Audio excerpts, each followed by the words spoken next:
이 시간 우리에게 주시는 하나님의 말씀을 우리 같이 한번 한 목소리로 읽어보겠습니다. 구약 성경 에스겔서 37장 4절에서 6절까지 말씀인데요. 우리 한 목소리로 이 거룩하신 하나님의 말씀을 읽겠습니다. 화면을 참조하시고요. 같이 읽겠습니다. 시작. 또 내게 이르시되 너는 이 모든 뼈에게 대언하여 이르기를 너희 마른 뼈들아 여호와의 말씀을 들을지어다. 주 여호와께서 이 뼈들에게 이같이 말씀하시기를 내가 생기를 너희에게 들어가게 하리니 너희가 살아나리라. 너희 위에 힘줄을 두고 살을 입히고 가죽으로 덮고 너희 속에 생기를 얻으리니 너희가 살아나리라. 또 내가 여호와인 줄을 너희가 알리라 하셨다 하라. 아멘. 에스겔은 환상 가운데 풀 한 포기, 나무 한 그루도 없는 광야란 골짜기에 있는 수많은 뼈들을 보았습니다. 37장 1절과 2절에 보면 여호와께서 권능으로 내게 임재하시고 그의 영으로 나를 데리고 가서 골짜기 가운데 두셨는데 거기 뼈가 가득하더라. 그러면 이렇게 묘사합니다. 나를 그 뼈 사방으로 지나가게 하시며, 뼈가 가득한데 그 뼈를 전부 다 볼 수 있는 골짜기 위에 서서 환상입니다. 그 사방으로 이렇게 걸어가게 하시며 내가 보니까 묘사를 이렇게 합니다. 지난 글씨만 같이 읽어보죠. 시작. 그 골짜기 지면에 뼈가 심이 많고 아주 말랐더라. 이렇게 얘기합니다. 뼈가 심이 많고 아주 말랐다. 여기서 뼈를 묘사하는 심이 마르다는 표현은 아주 히브리어의 특이한 표현인데요. 보여주세요. 이 야베슈라는 말은 이 검은 글자들은 여러분들 그냥 내용들을 좀 한번 보시면 됩니다. 생명력이 상실되고 방치되었다는 것, 회복이 없다는 것. 근데 실제로 이런 야베시라는 묘사를 쓴 건 파란색 글자의 뜻입니다. 파란색 글자만 같이 읽어볼까요? 시작. 이것은 전쟁터에서 쓰러져 그대로 버려진 군대의 시신들이 수십 년간 태양에 바래고 바람에 흩어지면서 형성된 광경이다. 우리 영화에서 많이 보지만 특별히 더 생생하게 상상해 보시기 바랍니다. 1, 2년 전에 죽은 시체가 아니에요. 살점이 전혀 붙어져 있지 않고 뼈조차도 바람과 모래에 산화되어서 썩어져 버려서 아예 이제는 핏기조차가 없는 완전한 시간 속에 갇혀진 바람에 흐트러져 버린 버려진 군대의 시신들이라는 의미를 묘사하는 데 쓰인다는 거죠. 근데 이게 2611년 전 에스겔의 환상에만 보인 게 아니라 오늘날을 살아가는 우리에게도 마른 뼈의 골짜기와 같은 것들을 경험하게 된다는 것입니다. 이 시대가, 오늘 우리가, 성도들이, 교회들이요, 한때는 열정으로 가득했던 비전들이 무너질 때도 있고요, 정성껏 키워왔던 그 어떤 관계든, 뭐 인간관계든 어떤 관계든 그게 무너지거나 산산조각이 날 때도 있고, 젊은 날 품었던 꿈들이 현실이라는 벽에 부딪혀 완전히 흩어지는 경험들을 할 때가 있습니다. 신앙도 마찬가지입니다. 뜨겁게 타오르면서 언제는 기도 몇 분 하십시오라는 말이 무색할 정도로 집사님 기도 많이 그만해 이제 문 닫을 때가 됐어 라고까지 끝까지 기도했던 그 뜨겁게 타오르는 기도가 이제는 형식이 돼버리고, 말씀 안에 눈물을 흘리면서 감격하면서 내가 그걸로 살아야겠다라고서 적어놓고 영상을 한 번 더 보면서 체크했던 그것들이 마치 사라져버린 꿈처럼 되어버린, 예배 시간이 그저 의무의 시간이 되어버린 그런 죽음의 광활한 골짜기, 마른 뼈처럼 식어버리고 죽어버린 우리의 신앙도, 이게 과연 2611년 전에 일어난 에스겔의 환상에만 있는 이야기인가, 오늘날 우리에게는 전혀 필요하지 않은 과장된 이야기인가 생각해 볼 때, 제가 이번 한 주간 동안 우리 성도님들하고 같이 우리 봉사에 한 분밖에 안 계시니까 서로 얘기하면서 목사님 통해서 전화하고 보고받고 기도하고 정말 필요한 분들한테 연락하면서 얼마나 위대한 교회 성도님들에게 몸이 아프고 마음이 아프신 분들이 많은지를 깨닫게 되었습니다. 사실 그러다 보니 저도 같이 아픈 것 같고 같이 힘든 것 같은 느낌을 받았어요. 솔직히 말씀드리면 이런 말 설교 때 하지 말라 그러는데 솔직히 그래서 제가 오늘 드리는 설교는 뭐 준비는 뭐 여러 가지를 했지만 그냥 제가 하나님께 받은 말씀을 드리려고 해요. 제가 얼마나 잘 설명해서 여러분에게 납득시키는 거 별 중요하지 않다고 생각합니다. 여러분의 마음이 움직여야 될 거 아닙니까? 그러니까 제가 하나님께 들은 말씀을 그냥 좀 전달해 드리려고 그래요. 하나님이 여러분에게 하시는 말씀이 그게 어떤 것이든 잘 전달되었으면 좋겠습니다. 2611년 전에 보여준 에스겔의 환상은 지금 여러분들과 같이 여러분의 기도 제목을 갖고 여러분의 표정을 보고 여러분의 영적 분위기를 위해서 기도하는 담임 목사로서 위임 목사로서 정말 이 시대에 필요한 우리 교회와 우리의 상황과 우리 시대를 반영한다고 저는 생각합니다. 최근 한국교회 트렌드 2026년이라는 세미나에서 들은 아주 인상적인 말인데요. 이런 말을 했습니다. 같이 한번 읽어보겠습니다. 표를 보고 시작. 한국교회가 직면한 가장 큰 위험은 교리적 이단이 아니라 영적 죽음. 그 사람이 뭐라고 하냐면 지금 하나님의 교회, 하나님 아버지 교회, 안상홍, 여러분이 너무 잘 알고 있는 요즘에 뉴스에서 많이 떠들고 있는 통일교, 또 신천지, 그리고 여러분 가장 위험한 게 구원파인데요. 역대사상 근 2년간 그들의 숫자의 증가세는 지난 10년을 다 잊어버릴 만큼 엄청나게 증가하고 있다는 거예요. 근데 그 증가하는 숫자의 대부분이 누구냐? 기존 교인들이라는 겁니다. 기존 교인들이라고요. 그 교인들이 교회에 와서 힘을 받는 게 아니라 힘이 빠져버려요. 교회 와서 성령이 충만함이 되는 게 아니라 교회가 무엇인지를 잊어버려요. 교회에서 일을 하다 지치고 상처받으면 이단이 와서 위로해 줍니다. 그리고 데려가 버려요. 그리고 이 한국교회에서 정말 예수님을 전혀 모르던 사람들이 전도돼서 교회에 나오는 퍼센테이지는 0.5%밖에 안 된다는 거예요. 최초라는 거예요. 올해 최초. 한번 보세요. 우리 교회에 예수님을 전혀 모르는, 다른 교회 다니시는 분이 아니라 예수님을 전혀 모르시는 분이 이 자리에 와 있나 생각을 한번 해보면 그 숫자는 너무 귀합니다. 그래서 여러분들 새신자들 잘 해주셔야 돼요. 진짜 귀한 거예요. 근데 이 퍼센테이지가 낮다는 게 주변에 예수님을 모르는 사람들이 줄어든 게 아니라 교회가 지금 바라봐야 될 중점이, 또 우리 교회 교인들이 서로 모였는데 힘이 빠지는 주 원인이 우리가 뭘 선교를 안 하고 성경 공부를 안 하고 봉사를 안 해서 생긴 것처럼 우리는 오해하고 있는데 지표로 보면 그게 아니라는 거예요. 교회 안에서 힘을 얻어야 되고 생기를 얻어야 되고 에너지를 얻어야 되고 성령님이 주시는 그 기쁨을 얻어야 되는데 이걸 어떤 방법으로, 다른 방법으로 자꾸 우회해서 이렇게 하면 성경 공부를 하면 기쁠 것이다, 사람들을 잘 상담하면 기쁠 것이다, 사람들에게 어떤 위로를 해주면 기쁠 것이다, 전화하고 잘 살펴주면 기쁠 것이다, 이런 식으로 접근하는데 사실은 교인들이 원하는 건 뭐냐면 사람이 아니라 하나님이 임하시는 생명이 필요한 시대라는 거죠.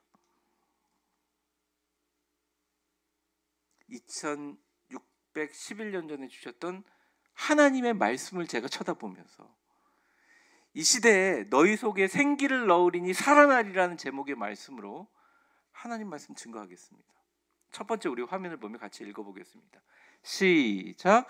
하나님의 말씀에 대한 절대적인 순종을 통해 생명이, 이 말씀 제대로 이해하려고 하면 먼저 에스겔 선지자와 그들의 백성이 처했던 상황들을 이해해야 됩니다. 주전 586년경 솔로몬은 영광스러운 성전이 불타버렸어요. 그래서 지금까지도 솔로몬 성전의 외형을 구현할 수가 없습니다. 근데 다 불타버렸기 때문입니다. 그 아름다운 백향목으로 지었던 거 다 불타버렸어요. 누구에 의해서? 바벨론 제국에 의해서. 다윗 왕조의 아름다운 자랑스러운 이스라엘을 둘러싼 성벽들이 다 무너졌습니다. 지금도 여러분들 이스라엘 가보면 그 무너진 성터가 그대로 있어요. 폐허죠. 이스라엘의 마지막 왕 시드기야라는 분이 계십니다. 그분은 바벨론이 이스라엘 왕을 굴복시킬 때 그 시드기야 왕 눈앞에서 아들들을 다 죽여버렸어요. 그 의미는 뭐냐면 너희 후손으로 왕조는 끝났다는 걸 보여줍니다. 자, 봤지? 눈으로 잘 봤지? 그럼 네 눈 뽑아버릴게. 두 눈을 뽑아버렸습니다. 그리고 쇠고랑에 치여 바벨론을 끌고 갔어요. 여러분, 국가의 지도자가 그런 일을 당하고 하나님이 세웠다고 믿는 왕조가 무너지는 것을 본 이스라엘 백성들의 마음은 어떠했을까요? 처참했겠죠. 에스겔 선지자는 제사장 원래 가문 출신이었습니다. 하나님 섬기라고 훈련받았는데 예배드릴 공간이 없어요. 제사 드려야 될 제사가 불가능해졌어요. 그리고 그가 씁니다. 나는 바벨론의 그발 강가에 포로로 살고 있다. 이 절망이, 이 고통이 어느 정도였는지 여러분 상상이 되십니까? 이것에 대해서 환상 속에 묘사한 게 11절인데 11절을 한번 보시죠. 빨간 글자를 좀 유의하셔서 같이 한번 읽어보겠습니다. 시작. 또 내게 이르시되 인자야, 이 뼈들은 이스라엘 온 족속이라. 그들이 이르기를 우리의 뼈들이 말랐고 우리의 소망이 없어졌으니 우리는 다 멸절되었다 하느니라. 우리의 뼈가 말랐고 우리의 소망이 없어졌으니 우리는 다 멸절되었다. 이 뼈들이 뭐라고요? 이스라엘 온 족속이다. 멸절됐다는 것은 그들이 하나님으로부터 약속의 땅으로부터 모든 희망으로부터 완전히 단절되었음을 느꼈던 것을 말합니다. 시신의 마른 뼈들, 이스라엘 민족 그들의 전통, 사회적, 국가적, 개인과 공동체의 영적인 상태의 완전한 죽음을 의미합니다. 오늘날 한국 사회의 지표를 볼 때 유례 없이 물질적으로 풍요로워졌습니다. 이전에는 상상할 수 없는 일들을 여러분들이 여유 있게 할 수 있는 시대를 살아갑니다. 물론 어려운 사람도 있지만요. 근데 영적으로는 전례 없이 메말라져 있습니다. 문제가 없는 교회가 없고요. 어렵지 않는 교회가 없습니다. 또 개인적으로 참 많은 사람들이 우울증과 관련된 불안에 대한 장애들이 매년 증가합니다. 그 증가의 퍼센테이지는 OECD가 아니라 전 세계 국가 중에 가장 높다고 합니다. 이 증가세가 말입니다. 그 말인즉슨 이제는 우리나라 사람들이 뭔가가 변화가 됐다는 겁니다. 너무너무 우울한 걸 이제 감추지 않고 의사들을 찾아가고 약을 타먹고 그런 식으로 해결하려고 하는 거예요. 마치 20년 전에 미국에 굉장히 그런 어려움들이 일어났던 것처럼 우리나라도 그런 식으로 변화가 되고 있다는 것입니다. 특별히 스스로 삶을 마감하는 비율은 OECD 국가 중에 최상위권이 아니라 이제는 1위라고 합니다. 젊은이들은 오늘을 살아가는 것처럼 자신만의 가치와 의미를 추구하며 살아가고 있고 거기에 대해서 간섭하거나 조언을 해주는 어른들의 말을 우리가 잘 아는 꼰대라는 말로 이야기합니다. 옛날에 꼰대라는 말은 제 기억으로는 진짜 한 마을에 한 분 있을까 말까 한 분이었어요. 근데 저를 비롯해 모든 분들이 여기 앉으신 분들이 저는 다 꼰대가 되으셨습니다. 당연하게 이걸 받아들이는 시대. 그럼 젊은이들이 부모님의 말을 받아들이지 않고 그럼 자기 나름대로 살아가겠다고 하는데 잘 살아가고 있느냐? 그렇게 보이지만은 않습니다. 요즘에 80, 50 히키코모리 은둔형 외톨이 증가세가 시작됐다. 예전에 10년 전에 일본에서 큰 사회적인 문제가 되는데 80대 부모가 40대, 50대 자녀를 집안에 두고 같이 사는 그런 어려움들이 있어서 우리가 웃었는데 그게 요즘 우리 한국에 일어나고 있다. 근데 그들이 건강하지 않아서가 아니라 능력이 없어서가 아니라 밖으로 나가서 사람들을 만나고 그 어려운 사회 경쟁 속에 힘쳐서 나가고 그런 그 힘과 생기가 잃어버린 사회적인 현실들을 이야기하고 있습니다. 그래서 한 철학자가 말했죠. 우리 시대 현대인의 가장 큰 비극은 같이 한번 읽어보겠습니다. 시작. 사람들이 죽었다는 것이 아니라 살아있으면. 이거에 대한 해답은 과연 없는 것인가? 오늘 하나님은 에스겔에게 무척 황당한 명령을 하고 해결점을 제시합니다. 4절입니다. 또 내게 이르시되 너는 이 모든 뼈들에게 대언하여 이르기를. 너희서부터 읽어볼게요. 시작. 너희 마른 뼈들아 여호와의 말씀을. 지금 하나님은 그의 뼈들에게 설교하라고 말합니다. 뼈들은 들을 수가 없어요. 살아있는 청중도 아니에요. 죽은 시체도 아닙니다. 이미 살이 다 썩어버져 버린 그 뼈들에게 설교하라는 겁니다. 반응할 수도 없어요. 왜? 죽어버렸기 때문에. 시체들, 아니 마른 뼈 앞에서 선포하는 느낌을 갖고 있는 이 시대의 사람들에게 선포하라는 것입니다. 목사님, 코로나 이후에는 정말 복음을 전해도 변화되지 않아요. 목사님, 우리 남편은, 우리 아들은, 우리 딸은 영적으로 죽었어요. 전도하려고 하는 나의 노력은 무력하고 효과가 없습니다. 정말 마른 뼈와 같은 세상을 향하여 그렇게 외치는 것 같은 허무함을 느낍니다.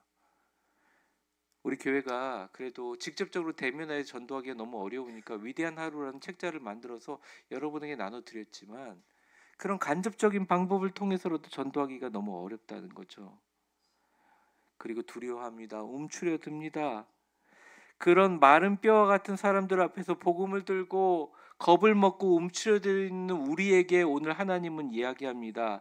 내가 얘기하는 마른 뼈와 같이 반응도 없고 좋아해 주지도 않고 뭔가 효과가 없는 것 같이 보이는 마른 뼈에게 전도하는 방법은 너희 인간의 논리와 이성과는 전혀 다른 것이다. 나의 말씀을 전파하는 일은 이해와 납득이 아닌 너희 순종의 영역이다. 이렇게 얘기를 합니다. 그리고 이렇게 얘기하죠. 5절에서 6절에서 너희가 이렇게 하면 이런 일이 일어나리라 하면서 빨간 글씨만 보면 뼈들에게 내가 이같이 말하면 내가 생기를 너희에게 들어가게 하고 너희를 살아나게 하고 내가 힘줄을 주고 살을 입히고 가죽을 입히고 생기를 넣고 살아나게 하고 내가 여호와인 줄 알게 하셨다 하라 라고 전달해라 이야기를 하시는 거죠. 여기 핵심 단어는 내가 하겠다. 하나님이 다 주어입니다. 모든 동사의 주어예요. 내가 생기를 들어가게, 내가 힘줄을 주고, 내가 가죽을 덮이고, 내가 살을 입히고, 내가 생기를 입힐 것이다 라고 합니다. 여호와 하나님이 다 하신다는 거예요. 에스겔의 역할은 없어요. 딱 한 가지 있다면 뭐냐면 말만 하는 것입니다. 선포하는 것이에요. 그저 선포하는 것이에요. 뼈를 실제로 모으고 힘줄을 붙이고 거죽을 입히고 살을 입히는 일은 전적으로 하나님의 일이라는 건데 결과를 전혀 우리는 만들어낼 수 없는 건데 우리는 죽은 사람을 절대 살릴 수 없는 건데 우리가 할 수 있는 단 하나의 일은 하나님의 말씀을 그저 선포하는 것입니다. 그리고 이 선포를 통해 하나님은 불가능한 일을 가능하게 하신다는 거예요.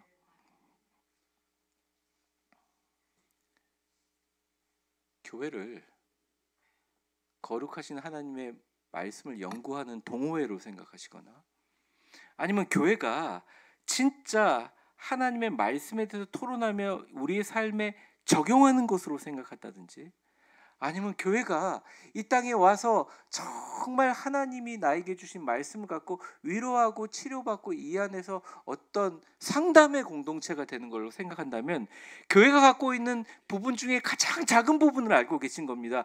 교회가 갖고 있는 순기능은 뭐냐면 여기서 말씀을 듣고 말씀을 전하는 거예요. 교회에 다니는 사람들의 진짜 능력은 어디서 나타나냐? 교회에서 하는 말이 아니라 교회 밖에 나가서 사람들에게 말씀을 전할 때 시작된다는 것입니다. 말씀은 단순한 정보가 아니라 하나님의 창조적인 능력을 갖고 있어요. 빛이 있으라 창세기 1장 1절 얘기하니까 빛이 생겼습니다. 말씀이야말로 무에서 유를 창조하는 능력이 있어요. 죽은 뼈에게 선포되는 말씀은 비록 인간이고 겁이 나고 때로는 상처를 많이 입은 에스겔의 음성일지라도 하나님은 그 말씀 안에 생명을 담는 창조의 능력을 담고 있다는 것입니다. 어떤 분은 이렇게 생각해요. 목사님이 하는 기도와 내가 하는 기도는 차이가 있다. 이론적으로 그게 맞는 말 같이 보이지만 하나님의 말씀을 얼마나 믿느냐에 따라서 정말 하나님의 복음의 말씀을 전혀 믿지 않고 학문적으로 설교하는 선지자의 말보다 하나님 말씀을 진짜 믿고 내 손에 손을 얹고 주님 내 손이 나을 줄 믿습니다 기도하는 성도의 기도는 동일한 게 아니라 더 강력할 수가 있어요. 왜? 우리는 하나의 통로일 뿐이고 하나님의 말씀이 갖고 있는 진리가 우리의 입술을 통해서 선포되기 때문입니다. 그래서 이 땅에 무언가 죽은 것을 살리는 것은 하나님의 역할이라는, 인간의 노력과 계획이 아니라 하나님 말씀에 대한 절대적인 순종으로 그냥 생명의 재료를 모을 수 있도록 하나님께 도움을 주는 첫 단계 단추를 누가 여느냐? 인간이 연다는 거예요. 우리가 연다는, 그러기 위해서 우리 위대한 교회를 불러주셨다는 것입니다. 에스겔은 이 불가능한 상황 중에 너무나 처참해지고 바람이 불고 죽은 시체에 살점 하나 남아있지 않은 마른 뼈들을 향하여 너가 태어나기 이르기르이란 말을 순종했어요. 죽은 뼈에게 너무 썰렁하고 웃기고 황당하죠. 하나님의 말씀을 선포합니다. 이 순종이 재창조의 첫 발걸음이 됩니다. 그러니 갑자기 6절에 힘줄이 덮이고 살이 덮이고 가죽이 덮이고 죽은 뼈들이 인간의 형태로 재구성되는 하나님의 주권적인 역사가 일어나기 시작합니다. 로마서 8장에 나온 하나님 앞에서 정말로 성령의 역사로 우리 영혼이 하나님의 거룩한 하늘로 올라가는 성화의 과정과 동일한 역사가 일어납니다. 그런데 여기까지 이론이에요. 실제 우리 삶에 적용되는 건 뭐냐? 진짜 우리가 너무너무 힘든데 복음을 전하면 우리가 산다는 거예요. 제가 목회를 하면서 우리 위대한 교회를 만나서 너무 기쁘고 행복한 상황들이 많았습니다. 보람되는 상황들도 많았습니다. 근데 시대가 계속 변화되면서 이 시대가 너무 악하다는 것을 느끼게 돼요. 이 시대가 가족들도 그렇고 부모와 자녀가도 그렇고 우리의 모든 삶 속에 시대의 흐름들이 들어오는데 이 시대의 흐름이 정말 우리를 분별하지 못하게 만든다는 생각이 들어요. 그러니 성도들이 교회 나와서 앉아있는 모습은 시대에 다 힘이 빠져가지고 와 있어요. 막 지쳐요. 그러니까 막 제가 웃기려고 하고 소리를 막 지르고 지금처럼. 근데 막 조금 살아난 것 같지만 나가면 다 힘이 빠져요. 주차하면서 차 몰고 나가시는 분들 얼굴 가끔 제가 지나가다 보거든요. 여러분들 못 볼 거예요. 은혜 받은 얼굴 표정 유지하나, 한 10분이라도 더 유지하나. 힘 빠져 있는. 왜? 시대 때문에 그렇습니다. 근데 시대만 핑계 댈 수 없다 주님 얘기하십니다. 죽어버린 뼈같이 다 흩어져 있는 가운데 정말 다시 한번 생각해 봐라. 저도 막 지혜나 설교나 돌봄이나 훈련으로 제가 갖고 있는 부족함으로 좀 살려보려고 애를 썼어요. 우리 성도들이 막 사역이 정체가 되고 성도들이 막 냉랭해지고 막 힘이 빠지고 어렵고 그러다 보니 막 몸이 아프고 어떻게든 해보려고 노력했어요. 그런데 제가 말씀을 묵상하면 딱 느낀 게 뼈들을 살아나게 하는 생기는 내가 주는 게 아니구나. 하나님이 주시는 거구나. 어쨌든 성도들이 그 하나님의 생기를 잘 받을 수 있도록 환경을 만들어 줄 뿐만 아니라 하나님이 준다는 걸 말해야겠다. 제가 오늘 굉장히 많이 써놨거든요. 근데 여러분 너무 기뻐하십시오. 하여튼 오늘 중으로 설교가 마칠 거예요. 왜냐하면 제가 드리고 싶은 말씀이 그거예요. 하나님 말씀에 대한 절대적인 순종을 통해서 생명이 시작되는 거예요. 순종이 뭐냐? 말씀 전하는 겁니다. 저도요. 엘리베이터 오르내리는 그 애들이나 사람들에게 부모 없을 때 해야지 부모 있을 때는 반항 뭐라고 하니까 애들한테 교회 나올래? 내가 잡지에서 주는 저 글 잘 못 읽는데요. 괜찮아. 이거 하면서 배워. 이런 거 일주일에 한 번도 안 하면 제 영이 죽어버려요. 목사인데 제가 죽는다니까요. 여러분 제가 아침마다 일어나서 녹음하잖아요. 그렇게 설교를 준비하고 한두 시간 준비하는 사람도 죽는데 여러분 살 수 있겠어요? 못 살아요. 다 마른 뼈같이 돼버리는 겁니다. 왜 안 되지? 왜 안 되지? 혹시 여러분들 신앙의 매너리즘에 빠지셨나요? 교회를 사랑하고 존중하는 마음이 식으셨나요? 내 말씀이 마른 뼈와 같은 삶에 역사하지 않는다고 생각하시나요? 한번 질문해 보셔야 됩니다. 나는 정말 순종함으로 복음을 전하고 있는가? 교회를 자랑하고 있는가? 전도하다가 예전에 주님 앞에 핍박받아 본 지가 도대체 언제인가? 한 영혼의 구원을 위해서 밤새도록 눈물을 흘리며 기도해 본 적이 언제인가? 자녀의 신앙을 위해서, 내가 친척의 신앙을 위해서, 교회 믿지 않는 나의 20년 된 친구를 위해서 밤새도록 하나님 복음이 성령이 있게 해달라고 기도해 본 적이 언제인가 생각해 볼 때, 만약 여러분들이 그거에 대해서 아니라고 생각한다면, 한 번도 그 대답에 대해서 예스라고 대답하고 생각한다면 그냥 다른 복잡한 생각하지 마시고요. 그냥 당장 집 밖으로 나가서 복음을 전하십시오. 어떤 사업을 하든 상관없습니다. 아니면 여러분이 들리는 곳이 어떤 곳이든 상관없습니다.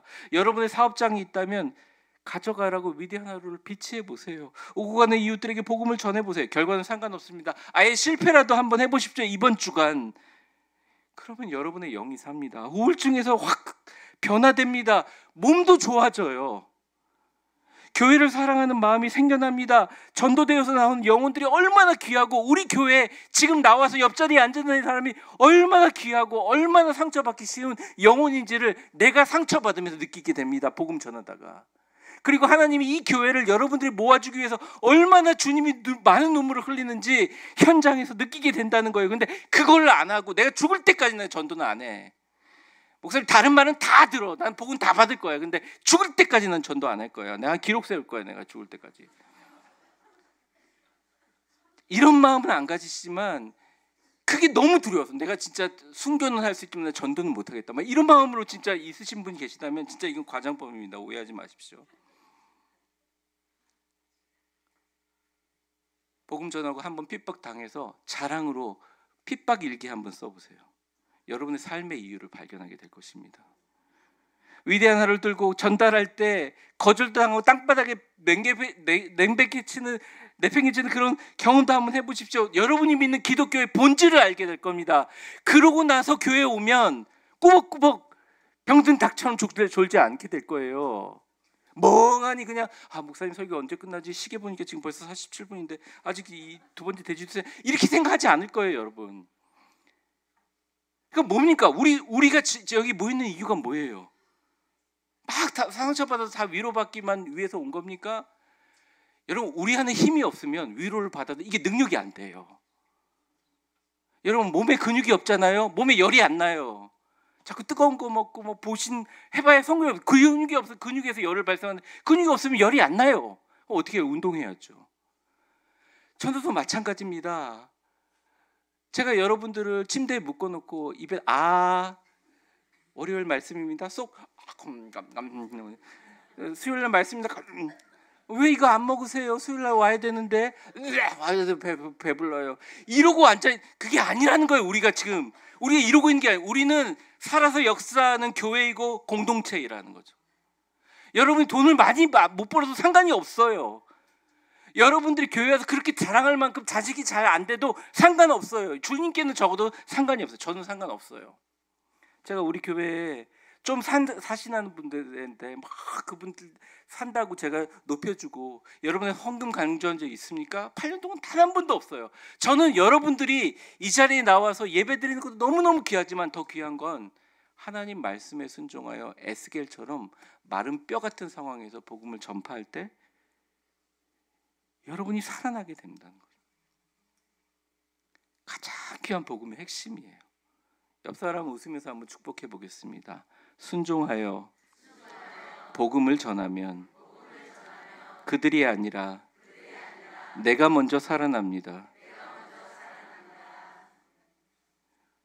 복음 전파는 단순한 지적인 전파가 아니라 하나님 말씀을 통해 마른 뼈와 같은 영혼들에게 생명을 불어넣는 성령의 역사를 가능하게 하는 선포 행위입니다. 그런데 여러분이 전하지 않으면 시작조차가 되지 않아요. 이게 너무 답답하니까 바울이 뭐라고 했냐면, 전하는 사람이 없는데 누가 들으리요? 듣는 사람이 없는데 누가 구원을 받으리요? 그렇게 대놓고 얘기하죠. 너무 힘들어서 바울이 죽어가면서 얘기하지 않습니까? 여러분, 괜찮아요. 안 될 수도 있어요. 이 말씀 듣고 또 까먹고 다음 주에 나올 수도 있어요. 제가 또 얘기할 거예요. 다시 생각하면 되죠. 근데 여러분, 오늘 말씀을 통해서 내가 정말 우울하고 힘이 빠지고 지쳤다 생각하신다면 말씀 앞에 순종하시기 바랍니다. 나의 어려움을 갖고 기도하지 말고 당장 주변 사람한테 위대한 교회 좋은 소식을 전하세요. 복음을 전하세요. 그럼 우리가 살아나게 된다는 것입니다. 두 번째입니다. 우리 같이 한번 읽어보겠습니다. 시작. 하나님의 영 성령의 생기를. 성경 단어의 아주 핵심 단어가 바로 생기인데, 이 단어는 많은 의미를 담고 있어요. 보면 루하흐라는 이 말은 숨으로도 번역되고 바람으로도 번역되고 영으로도 번역되고 성령으로도 번역됩니다. 자기 쓰고 싶은 대로 번역자의 상황에 따라 막 변화돼요. 막 5절, 6절, 8절에는 생기라고 하고 10절에도 생기라고, 9절에는 바람이라고 하고 14절에는 영이라고 막 다르게 번역하면, 왜냐하면 이 단어가 갖고 있는 뜻이 굉장히 복합적이에요. 그래서 이거 해석하기가 되게 어렵습니다. 9절을 한번 보여주시면, 화면 한번 보세요. 너는 바람을 향해서 대언하라. 루하우에 대해서 대언하라. 바람에 대해서 바람이 대언해서 사방으로 불어오는 아르바 루호트로 얘기해라. 그러니까 이게 루호트가 복수형. 그러니까 내 방향으로 불어오는 바람에게 불어서, 이게 무슨 말입니까? 바람에게 바람을 불라고? 사실은 한국말로 번역할 바가 없어가지고 바람이라고 썼지만, 사실 이 말은 뭐냐면 바람이란 대상을 향해서 숨을 부는 거예요. 근데 숨을 불어내는 이 자체를 또 영적으로 해석해야 되니까, 이게 에스겔이 환상을 보면서 도대체 하나님이 하신 말씀을 마음으로 받았는데 이걸 문자적으로 다시 표현하기가 너무 어렵기 때문에 굉장히 많은 내용들이 들어있습니다. 그러니까 어디서 시작되고 어디서 오는지, 모든 공간에 바람에 숨을 해서 바람을 불어가지고 움직이며 살아나게 하라고? 진짜 여러분들 이해가 되세요? 이게 이해가 잘 안 되시죠? 그런데 훗날 몇백 년 후에 예수님이 밤중에 찾아온 니고데모에게 이 말이 어떤 건지 명확하게 가르쳐 줍니다. 요한복음 3장 8절 우리 같이 한번 읽어보겠습니다. 시작. 바람이 임의로 불 때 내가 그 소리는 들어도 어디서 와서 어디로 가는지 알지 못하나니 성령으로 난 사람을 이야기하는 거예요. 바람이 불어들 때 성령에 충만하여 움직이는 사람들, 역동하는 사람들, 하나님의 역사를 새로 쓰는 사람들을 이야기하는 거예요. 누구예요?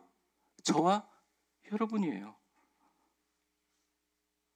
위대한 교회 시작할 때 설명을 할 수가 없어요. 도대체 어디서 바람이 부는지. 사람들이 왜 이렇게 모이는지 설명할 수가 없어요. 당연히 설명할 수 없어요. 왜냐하면 사방에서 불어오기 때문에. 왜 그렇게 교회를 섬기는지, 왜 그렇게 상처가 많았는데 서로 사랑하는지 설명할 수가 없는 거예요. 왜 그렇게 상처를 받았는데 그들을 위해서 기도하고 축복하는지, 어떻게든지 한 영혼 붙들고 우리 교회 버티게 하려고 애쓰며 모든 애를 쓰는지 설명할 수가 없는 거예요. 그 설명할 수 없는 모든 바람이 어디서 오느냐? 바로 성령님이 오신다는 거죠. 성령님이 하신다는 거죠. 그렇습니다. 성령은 모든 사방에서 불어오시는 하나님의 숨결입니다. 이를 통해 생명이 영성. 우리 교회의 시작이 우리의 공로나 여기 위치가 탁월한 위치 선정, 사람들의 헌신 아니에요. 한마디로 얘기하면 전혀 설명할 수 없는 바람이 우리 모두에게 분 겁니다. 저를 비롯해서 여러분들 모두 다 바람 났었어요. 바람이 불었던 겁니다. 하나님의 바람이 불었던 것입니다. 위대한 교회 우리 모두는 예수님이 니고데모에게 설명한 성령으로 난 사람임을 잊어버릴 때, 성령의 바람이 사라질 때 힘이 다 빠져버린다는 거예요. 구약학자 월터 그루브만이 이 성령, 에스겔서의 성령을 설명하지 못해서 이렇게 묘사를 합니다. 한번 내용을 보십시오. 저항할 수 없고 길들일 수 없고 체유하고 재청자하고 적절한 어휘를 찾으라고 애쓰고 있습니다. 쉽게 한마디로 말하면 뭐예요? 학자들이니까 어렵게 쓰지만 모르겠다 이 말이에요. 잘 모르겠어요. 우리가 어떻게 됐는지 잘 모르겠어요. 그런데 하나님께서 이 바람, 호흡, 하나님의 영이 우리 가운데 확 임재하시니까 변화가 된다는 거예요. 예배를 생명같이 지키고 말이죠. 성도들을 사랑하기를 누구나 할 것 없이 사랑하고 말이죠. 주변의 사람들 돕고 말이죠. 교회의 부정적인 것들, 사실 우리 교회에 아무런 시설이고 부정적인 것들이 많았지만 그걸 보지 않고 교회가 어떻게 돼야 될 것인가 모두 다 꿈을 꾸던 시절이 있었습니다. 그때 바람이 불었다는 거예요. 이게 성경 공부로 되냐 이거예요. 이게 훈련으로 되냐 이게 인간의 말에 강조나 훈련으로 질책으로 되냐? 안 된다는 겁니다. 우리 모두 변화됐던 이 바람은 성령님이 우리에게 오셔서 뼈들을 살리셨던 위대한 성령의 생기로 새 창조가 시작됐다는 거예요. 7절과 8절에 보면 뼈들이 맞아서 연결되고 힘줄이 생기고 살이 오르고 가죽이 덮이는데 7절 8절 보여주세요. 결론을 맺습니다. 에스겔이 뜩 보니까 뭐예요? 그 속에 뭐가 없다고요? 이게 로봇이지, AI지, 아무것도 없어 보이는 거예요. 죽은 사람 같더라는 거예요. 오늘날의 교회와 크리스찬들이 외형은 있어요. 예배 순서도 있고 조직도 있고 프로그램도 있습니다. 봉사하는 직분도 있습니다. 하나님께서 정말 눈물로 기도하는 사람들, 하나님의 교회를 사랑하는 사람들을 섬겨서 귀한 직분을 맡겨주셨습니다. 뭐 또 우리 같이 하면서 여러 가지 프로그램도 많아요. 그런데 생기가 없어요. 성령의 역동적인 역사가 없습니다. 힘이 없어서 그럴까요? 생명이 없어서 그럴까요? 능력이 없어서 그럴까요? 다 그런 것처럼 느껴집니다. 우리의 열정이 사라진 것은 말씀이나 성경 공부나 훈련이나 봉사나 돈이나 물질이나 건강이 부족해서가 아니라는 거예요. 교회를 다니긴 하지만 뜨거운 성령 하나님의 숨결이 우리 가슴 속에서 사라졌기 때문입니다. 우리 가슴 속에 사라진 거예요. 그러니 지치는 겁니다. 그러니 교회 안에서 주님의 십자가가 아닌 사람이 보이는 거예요. 사람의 말이 두려운 겁니다. 사람들의 생각과 판단이 우리를 옆에서 기도하시는 주님보다 더 크게 보인다는 것이죠. 사랑하는 성도 여러분, 9절과 10절처럼 여호와의 루하흐 영이 들어올 때 그들이 살아납니다. 9절하고 10절 한번 보여주시겠어요? 너는 생기를 향해 대언하라. 이같이 말씀하시기를 생기야 그 사방에 와서 이 죽음 당한 자에게 불어서 살아나게 하라 하셨더라. 그래서 시키는 대로 했더니 10절 우리 같이 읽겠습니다. 시작. 이에 내가 그 명령대로 대언하였더니 생기가 그들에게 들어가매 그들이 곧 살아나서 일어나 서는데 극히 큰 군대더라. 하나님의 생기가 불러올 때 마른 뼈와 같은 절망적인 문제들, 과거의 실패, 풀리지 않는 숙제가 많더라도 그 문제를 우리의 능력으로 해결하는 것이 아니라 하나님의 생기를 구하는 기도를 하면 모든 죽은 것들이 살아난다는 것입니다. 이 마른 뼈는 원래 전쟁터에서 쓰러졌던 군인들의 뼈였어요. 패배한 군대였죠. 하나님의 영이 들어가니까 패배한 군대가 아니라 하나님의 군대로 일어나는 곳입니다. 우리 위대한 교회 한때는 군대였어요. 이 세상 어떤 단체도 어떤 사람도 막지 못한 군대. 근데 우리의 힘이 아니라는 것을 알았고 살았는데 어느 순간 우리가 하나님보다 더 중요해지고 우리가 우리 스스로 서로가 두려워진 존재가 되는 아니라는 거예요, 여러분들. 본질을 잊어버리면 안 됩니다. 하나님의 영이 들어가자 군대로 일어섰다는 거예요. 우리는 하나님 말씀 순종하여 복음을 전하는 사람. 교회 밖에서만, 교회 안에서는 성령 충만을 간구하며 생기를 구하는 루아우의 하나님의 숨결이 불도록 기도하면 하나님께서 다 책임져 주십니다. 여러분, 제가 이번 한 주간 하나님 만나면서 주님 저에게 새로운 전략이나 기획을 주십시오. 그동안 많이 기도했거든요. 그 기도하는 대신 하나님 우리 위대한 교회와 성도들의 이 메마른 상황에 당신의 루하의 생기 성령을 불어넣어 주십시오. 성령 충만하면요 많은 사람들이 100명이 화낼 상황이라도 그 사람은 목사님 제가 그들에게 더 찾아가고 위해서 기도하겠습니다. 많은 사람들은 절대 절망할 상황이라도 목사님, 주님, 제가 될 줄 믿습니다. 하나님께 기도하며 변화된 역사가 일어나요. 말씀을 정리하겠습니다. 요한복음 20장 22절에 보면 부활하신 예수님이 제자들에게 나타나셔서 이렇게 놀라운 행동을 하십니다. 같이 한번 읽어보죠. 시작. 이 말씀을 하시 그들을 향하여 숨을 내쉬 성령을 여기서 이 숨을 내쉬며라고 반영되는 게 이제 뭐 말씀을 하시니까 저처럼 이렇게 한숨이나 아니면 숨을 가다듬는 게 아니에요. 이게 엠파사우라는 말 자체가 예전에 하나님께서 아담을 만드실 때 그 코에게 생기를 불어넣어 주시는 바로 그 언어랑 똑같이 70인역 번역에 사용된 동일한 단어입니다. 숨을 내쉬며 생명을 받으라고 하는 것은 제자들이 새롭게 창조되기를 원하는 거예요. 예수님 왜 다락방까지 찾아갔죠? 예수님 십자가에 죽고 제자들이 복음 전했습니까? 아니요, 다 도망갔습니다. 숨어서 예수의 잔당이라고 불릴까 봐, 살해당할까 봐 숨어 있었어요. 그들에게 들어갔습니다. 예수님을 부인하고 십자가 위에 골방에 숨었던 오합지졸의 제자들이 복음을 위해 목숨을 걸고 순교하며 온 세계를 변화시킨 사도가 된 것은 그들의 공로, 그 어떤 논리적인 이유도 없어요. 딱 하나, 주님이 가셔서 숨을 후 내쉬면서 가라사대 성령을 받으라. 성령을 받아들여서 뜨거운 마음으로 120문도가 기도하고 방언을 받고 3,000명을 복음을 변화시킨 제대로 만든 베드로를 필두로 해서 모든 사람이 성령의 숨결, 하나님의 숨결이 그들의 바람에 불었기 때문입니다. 여러분, 오늘 저는 이 말씀을 묵상하면서 하나님께 받은 말씀을 여러분들 솔직히 이야기했습니다. 그냥 하고 싶은 말 한 것 같기도 하고. 근데 여러분, 말씀을 우리가 다시 한번 바라볼 때 교회 안과 밖에 해야 될 분명한 일들을 저에게 주셨어요.